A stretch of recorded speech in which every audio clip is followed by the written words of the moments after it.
In this week's roundup, one of the last big tuskers killed by poachers, an incredibly rare whale captured on camera, an oddball shark rescue, and a robotic leopard stalks the streets of London. Starting off with sad news in Africa, where poachers have killed one of the last remaining big tuskers. The elephant, known as Satao II, was found dead in Kenya's Tsavo National Park, believed to have been killed by a poisoned arrow. It's estimated that around 20 big tuskers remain in the world, and at 50 years old, Satao II was one of Africa's largest and oldest. More poaching news in France, where a rhino was shot and killed at Thoiry Zoo. Keepers found the body of Vince, a 4-year-old white rhino, after his attackers broke in overnight. One of Vince's horns was sawn, likely to be sold for traditional Asian medicine. The attack is thought to be the first of its kind in Europe, and many zoos in the region are bolstering security. Belvedere Zoo in Tunisia is also making headlines this week after one of its crocodiles was stoned to death by visitors.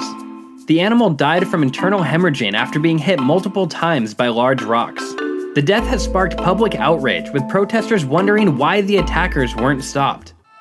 On to some happier news, a shark in the Cayman Islands got a second chance this week thanks to some friendly divers. The nurse shark was found with a kitchen knife stuck in its head.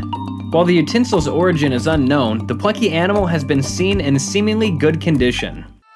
Staying with sharks, a rare baby whale shark was rescued from a gill net by wildlife officials in India. Only about 30 whale shark pups under a meter long have ever been documented, making this successful rescue all the more exciting. On to Australia and another rescue. A baby kangaroo was saved by a couple in Brisbane after its mother was hit by a car. Kangaroo car collisions are extremely common in Australia, and the little Joey underscores the impact our roads have on local animals. Over to Oregon, where the Department of Fish and Wildlife reports another good year for wolf recovery. 8 breeding pairs of gray wolves have been seen in eastern Oregon. Great news for the rare canines, which was once hunted to extinction in the state. This is the 3rd bumper year for the species.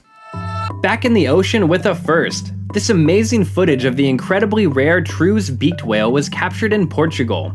The elusive mammals were spotted off the Azores, swimming just below the surface by educators on an expedition with school children. An underwater clip like this has never been recorded, making the sighting even more incredible.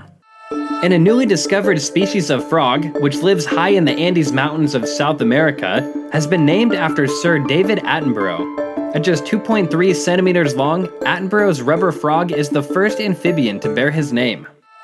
Rounding off with a leopard in London. The incredibly realistic robot has been stalking the streets to raise awareness about the serious threats to big cats, in honor of their namesake TV week. That's it for this week. We want your opinions on these nature news stories. Let us know what you think in the comments below.